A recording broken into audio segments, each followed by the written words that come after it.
Bismillahirrahmanirrahim. Assalamualaikum warahmatullahi wabarakatuh. Baik, jadi saya di sini akan menjelaskan atau mempresentasikan tentang gerak benda dan macamnya. Sebelumnya saya akan memperkenalkan diri terlebih dahulu. Baik, nama saya Ahmad Zainuri dengan NIM T 2019 4060 dan ada teman saya juga yang bernama Nadia Firdausi dengan NIM T 2019 4048 dan Indah Nurhafifa dengan NIM T 2019 4062. Baik, langsung saja. Saya di sini akan menjelaskan tentang konsep kecepatan. Baik, kecepatan adalah kecepatan suatu benda dibagi dengan waktunya. Kecepatan mempunyai nilai juga mempunyai arah atau dapat diartikan juga kecepatan ialah termasuk dalam jenis ukuran yang tergantung pada arah sampai dalam kecepatan termasuk sebuah ukuran vektor dan besar. Dari vektor ini disebut dengan kelajuan yang dinyatakan dalam satuan meter per sekon. Alat ukur yang digunakan untuk mengukur kecepatan yakni velocitometer. Selanjutnya, saya di sini akan menjelaskan tentang rumus dan manfaatnya. Untuk rumusnya sendiri, V sama dengan S dibagi T. Nah, jadi keterangannya V ini keterangannya ialah kecepatan benda, kecepatan. Sedangkan S itu perpindahan yang dicapai benda. Sedangkan T itu second atau waktu. Sedangkan manfaat dari kecepatan ialah yang pertama, kendaraan yang melewati jalan tol. Selanjutnya ada gerakan kereta api atau kereta listrik di atas rel.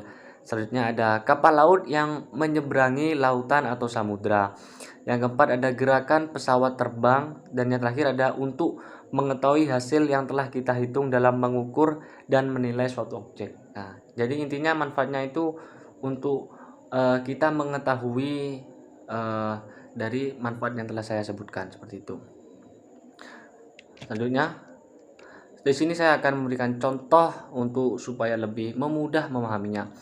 Mobil-mobilan punya Yogi menempuh jarak 50 meter dalam waktu 25 detik. Maka berapakah kecepatan mobil Yogi tersebut? Jadi yang di sini yang jadikan kecepatan. Kita tahu bahwasannya rumusnya V, kecepatan ialah V sama dengan S dibagi waktu, perpindahan dibagi waktu. Dapat diketahui bahwasannya S-nya itu 50 meter, sedangkan waktunya itu 25 second. Nah, jadi tinggal 50 dibagi 25 dan hasilnya 2. Jadi kecepatan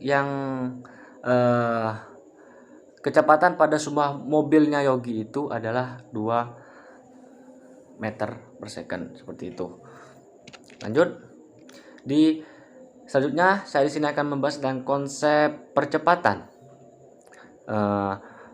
Benda bergerak akan mengalami percepatan. Benda tersebut bergerak dengan kecepatan yang tidak konstan dalam selang waktu tertentu. Jadi percepatan dibagi menjadi percepatan diperlambat dan percepatan dipercepat seperti itu. Langsung saja ke rumusnya. Rumus dan manfaatnya. Untuk rumus percepatan ini A sama dengan delta V dibagi delta T. Atau sama dengan, jadi nanti diketahui kecepatan 2 dikurangi kecepatan 1 dibagi waktu yang kedua dikurangi waktu yang pertama seperti itu. Untuk A itu pengertiannya atau keterangan itu percepatan.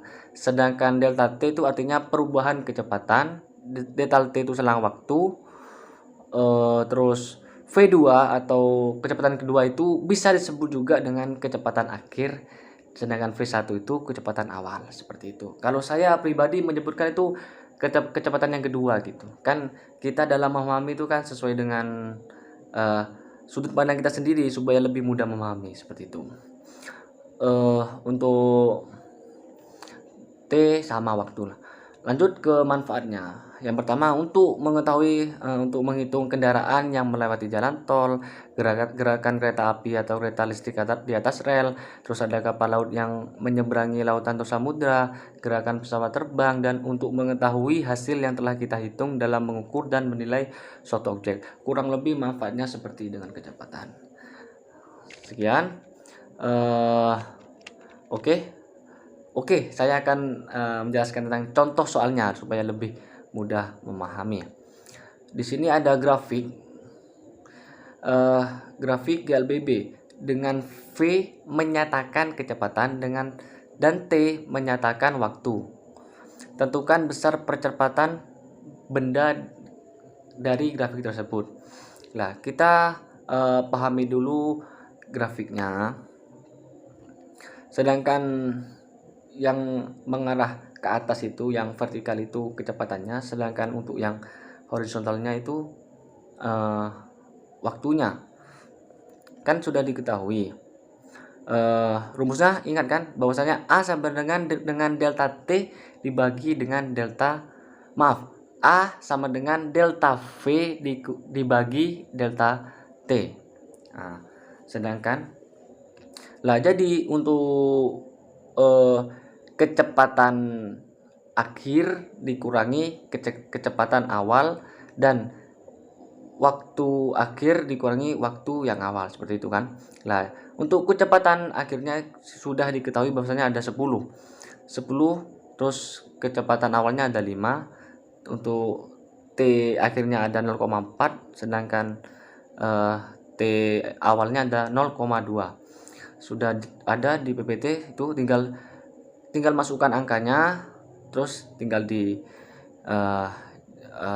dikerjakan. 10 dikurangi 5 dibagi 0,4 dikurangi 0,2 menjadi 5/0,2, dan hasilnya itu 25 meter per second persegi kuadrat, maaf. Sekian penjelasan dari saya. Kurang lebihnya jika ada penjelasan yang tutur kata yang jelibet, itu bahasa saya itu jelibet kan, saya mohon maaf yang sebesar-besarnya. Baik, untuk selanjutnya yang akan dijelaskan oleh teman saya, Nadia Firdausi.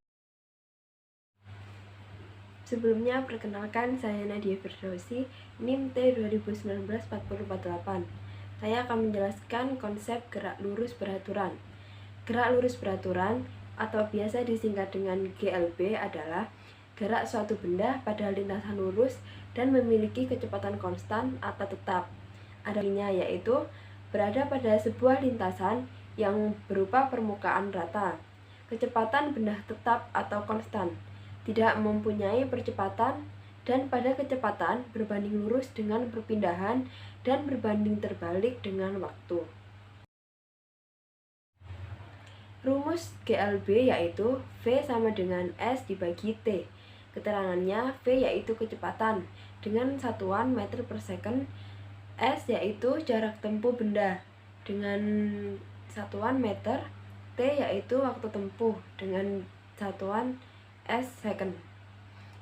Adapun manfaatnya dalam kehidupan sehari-hari yaitu bisa diterapkan pada kendaraan yang melewati jalan tol. Yang kedua, pada gerakan kereta api atau kereta listrik di atas rel yang memiliki lintasan lurus. Yang ketiga yaitu pada kapal laut yang menyeberangi lautan atau samudra. Yang keempat yaitu pada gerakan pesawat terbang. Contoh soal GLB yaitu seorang pengendara sepeda motor berkendara selama 30 menit sepanjang lintasan lurus dengan jarak 200 meter. Berapakah kecepatan dari seorang pengendara sepeda motor tersebut? Yang pertama-tama diketahui S yaitu 200 meter dan T 30 second. Yang ditanyakan yaitu V atau kecepatan. Jadi menggunakan rumus V sama dengan S dibagi T. S-nya diketahui 200, T-nya 30. Jadi 200 dibagi 30 yaitu 6 meter per second. Jadi kecepatan seorang pengendara sepeda motor yaitu 6 meter per second. Selanjutnya, konsep gerak lurus berubah beraturan atau yang biasa dikenal dengan GLBB. Gerak lurus berubah beraturan adalah gerak suatu benda yang menempuh lintasan garis lurus di mana kecepatannya selalu mengalami perubahan yang sama setiap second. Adapun ciri gerak lurus berubah beraturan yaitu bahwasannya dari waktu ke waktu kecepatan benda mulai berubah. Semakin lama semakin cepat atau lambat, sehingga gerakan benda tersebut dari waktu ke waktu mengalami percepatan atau perlambatan. Selanjutnya, rumus dan manfaat gerak lurus berubah beraturan. Terdapat beberapa rumus karena menyesuaikan keterangan di dalam soal dan apa yang dipertanyakan. Rumus yang pertama yaitu VT sama dengan V0 ditambah A dikali T untuk mencari kecepatan akhir. S yaitu V0 dikali T ditambah setengah dikali A dikali T pangkat 2 untuk mencari jarak. VT kuadrat yaitu V0 kuadrat ditambah 2 dikali A dikali S untuk mencari kecepatan akhir. A yaitu delta V dibagi delta T atau sama dengan V2 dikurangi V1 dibagi T2 dikurangi T1 untuk mencari percepatan. Selanjutnya, manfaat gerak lurus berubah beraturan dapat didapatkan dari pada kendaraan beroda dan pada gerak jatuh bebas. Selanjutnya, contoh soal gerak lurus berubah beraturan. Sebuah benda bergerak dari keadaan diam dengan percepatan tetap 4 meter per second. Kecepatan dan jarak yang ditempuh benda setelah 5 second berturut-turut adalah diketahui V0-nya 0, A 4 meter per second, T 5 second. Yang ditanyakan yaitu VT dan S atau kecepatan dan jarak. Pertama-tama kita mencari VT dengan menggunakan rumus VT sama dengan V0 ditambah A dikali T. Kemudian dimasukkan V0-nya 0 ditambah 4 dikali 5 sama dengan 20 meter per second. S atau jarak menggunakan rumus V0T ditambah setengah dikali A dikali T pangkat 2. V0T 0 ditambah setengah dikali 4 dikali 5 pangkat 2. Jadi sama dengan 50 meter. Jadi kecepatan dan jarak yang ditempuh benda setelah 5 second berturut-turut yaitu 20 meter per second dan jarak 50 meter. Materi selanjutnya yaitu konsep gerak peluru. Gerak peluru atau gerak parabola yaitu perpaduan antara GLB dan GLBB yang merupakan gerak membentuk sudut terhadap bidang horizontal. Adapun rumus gerak peluru yang pertama pada sumbu X yaitu Vx sama dengan V0 cos theta, X sama dengan X0 ditambah V0 cos theta dikali T. Pada sumbu Y yaitu Vy sama dengan V0 sin theta dikurangi G dikali T. Y sama dengan Y0 ditambah V0 sin theta dikali T dikurangi setengah G dikali T pangkat 2. V0 kuadrat Y sama dengan V0 sin theta pangkat 2 dikurangi 2 dikali G dikali Y. Menghitung posisi benda setiap saat yaitu menggunakan rumus S sama dengan akar Vx pangkat 2 ditambah Y pangkat 2. Menghitung kecepatan benda setiap saat yaitu V sama dengan akar Vx kuadrat ditambah Vy kuadrat. Dan yang terakhir menghitung arah gerak benda terhadap sumbu X yaitu tan theta sama dengan Vy dibagi Vx. Konsep gerak peluru dapat kita temui di dalam kehidupan sehari-hari. Yang pertama pada bola ditendang oleh pemain sepak bola. Yang kedua gerak bola basket yang dilemparkan ke dalam ranjang. Yang ketiga gerakan bola tenis. Yang keempat gerakan bola voli. Yang kelima gerakan lompat jauh. Yang keenam kemiliteran pada saat menembakkan rudal maupun martil yang membantu rudal untuk bisa mencapai tempat lawan. Selanjutnya contoh soal gerak peluru. Sebuah bola ditendang dengan sudut elevasi 37 derajat dan memiliki kecepatan awal 10 meter per second. Tentukan kecepatan bola setelah 0,2 detik. Pertama diketahui alfa atau sudut elevasi 37 derajat, V0 10 meter per second, T 0,2 2 second. Yang ditanyakan yaitu V saat T 0,2 second. Pertama kita mencari kecepatan pada sumbu X dengan menggunakan rumus Vx sama dengan V0 cos alpha sama dengan 10 cos 37 sama dengan 10 dikali 4 per 5 sama dengan 8. Selanjutnya kecepatan pada sumbu Y. Vy yaitu sama dengan V0 sin alpha dikurangi G dikali T. 10 sin 37 derajat dikurangi 10 dikali 0,2. Jadi 10 dikali 3 per 5 dikurangi 2 sama dengan 6 dikurangi 2, 4. Maka kecepatan setelah 0,2 second yaitu V sama dengan akar Vx pangkat 2 ditambah Vy pangkat 2 sama dengan akar 8 kuadrat ditambah 4 kuadrat sama dengan akar 64 ditambah 16 sama dengan 80. Jadi sama dengan 8,9 meter per second. Assalamualaikum warahmatullahi wabarakatuh. Perkenalkan saya Indah Nur Hafifah, NIM T 2019-4062. Di sini saya akan menjelaskan tentang hukum Newton 1, 2, dan juga 3. Hukum Newton 1 bunyinya yaitu setiap benda akan mempertahankan keadaan diam atau bergerak lurus beraturan kecuali ada gaya yang bekerja untuk mengubahnya. Nah, adapun rumus dan manfaatnya dari hukum Newton 1 yaitu rumusnya sigma F sama dengan 0 atau resultan gaya satuannya kilogram meter per sekon kuadrat. Manfaatnya yaitu saat naik mobil yang bergerak cepat lalu direm, maka penumpang otomatis terdorong ke depan. Contoh lain yaitu ketika mobil berjalan pelan lalu digas mendadak, maka penumpang di dalamnya itu akan terdorong ke arah belakang. Kemudian sebuah koin yang ditaruh di atas kain lalu kain itu ditarik cepat dan koin tersebut tetap berada di tempatnya. Itu manfaat dari hukum Newton 1.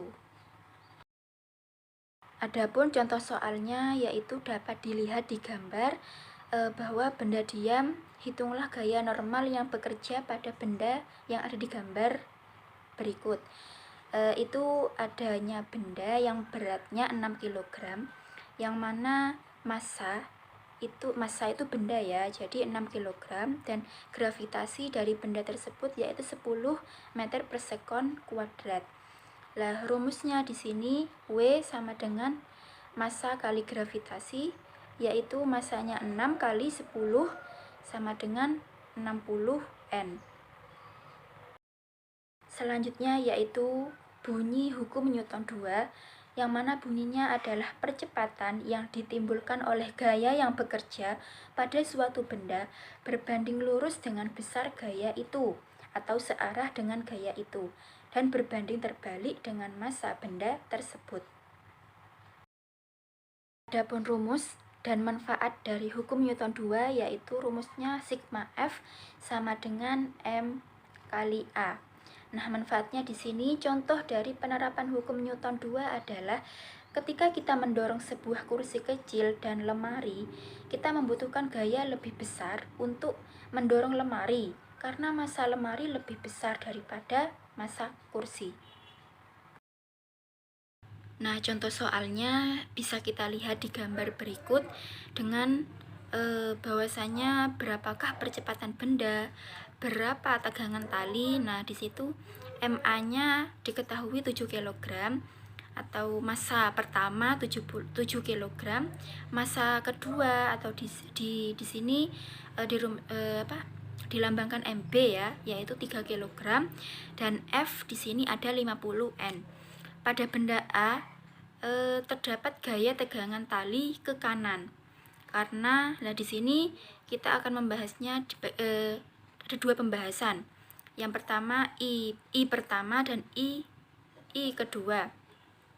Pada benda B terdapat gaya tegangan tali ke kiri dan F 50N ke kanan, sehingga 50 ini pembahasan yang kedua, 50 dikurangi T itu sama dengan 3. Dari persamaan I1 dan I2 kita eliminasi untuk mendapatkan nilai A dengan T sama dengan 7A, hasilnya 50 dikurangi T sama dengan 3A, dan 50 sama dengan 10A, A sama dengan 5 meter per sekon kuadrat. Selanjutnya substitusi nilai ke salah satu persamaan untuk mendapatkan nilai T. T sama dengan 7A sama dengan A itu 5, 7 kali 5 sama dengan 35N. Jadi percepatan benda sebesar 5 meter per sekon kuadrat dan tegangan tali sebesar 35N. Selanjutnya yaitu hukum Newton 3 yang berbunyi untuk setiap aksi selalu ada reaksi yang sama besar dan berlawanan arah, atau gaya dari dua benda pada satu sama lain selalu sama besar dan berlawanan arah. Rumus dan manfaat dari hukum Newton 3 yaitu rumusnya F aksi sama dengan min F reaksi. Adapun manfaatnya, contoh penerapan hukum ini dapat dilihat saat kita memukul paku memakai palu. Palu adalah gaya aksi dan gaya dari paku merupakan gaya reaksi dari pemukulan melalui palu tersebut. Nah, contoh soalnya dapat dilihat pada gambar berikut bahwa contoh soalnya carilah besar dan arah gaya gesek. Nah, di situ sudah jelas gambarnya bahwasanya massa A, massa pertama itu beratnya 4 kg dan massa kedua atau massa B itu beratnya 5 kg. Nah, sedangkan rumusnya di sini rumus pertama yaitu massa kali gravitasi, tetap ya gravitasi ada 10 meter per sekon kuadrat, yaitu 4 kali 10 sama dengan 40N, dan massa yang kedua rumusnya sama, massa kali gravitasi 5 kali 10 sama dengan 50N. Nah, pembahasan terakhir yaitu tentang kandungan surat-surat dalam Al-Quran terkait dengan yang kita bahas hari ini. Yang pertama itu ada surat Al-Baqarah ayat 74. Bunyinya Bismillahirrahmanirrahim. Summa qasat qulubukum min ba'di dzalika fahiya kal hijarah fajarru minhul anhar wa inna minha lama yashaqqaqu fayakhruju minhul ma' wa inna minha lama yuhbitu min khasyatillah wa mallahu bighafilin amma ta'malun. Yang artinya, kemudian setelah itu hatimu menjadi keras seperti batu, bahkan lebih keras lagi. Padahal di antara batu-batu itu sungguh ada yang mengalir sungai-sungai daripadanya, dan di antaranya sungguh ada yang terbelah lalu keluarlah mata air daripadanya, dan di antaranya sungguh ada yang meluncur jatuh karena takut kepada Allah, dan Allah sekali-kali tidak lengah dari apa yang kamu kerjakan. Selanjutnya yaitu dalam surat Al-Hajj ayat 65. Bismillahirrahmanirrahim. Alam tara annallaha sakhkhara lakum ma fil ardi wal fulka tajri fil bahri bi amrih wa yumsiku as-samaa'a an taqa'a 'alal ardi illa bi idnih innallaha bin-nasi laraufur rahim. Yang artinya, apakah kamu tiada melihat bahwasanya Allah menundukkan bagimu apa yang ada di bumi dan bahtera yang berlayar di lautan dengan perintahnya, dan Dia menahan benda-benda langit jatuh ke bumi melainkan dengan izinnya. Sesungguhnya Allah benar-benar Maha Pengasih lagi Maha Penyayang kepada manusia. Cukup sekian presentasi dari kelompok kami. Kurang lebihnya kami mohon maaf yang sebesar-besarnya. Wassalamualaikum warahmatullahi wabarakatuh.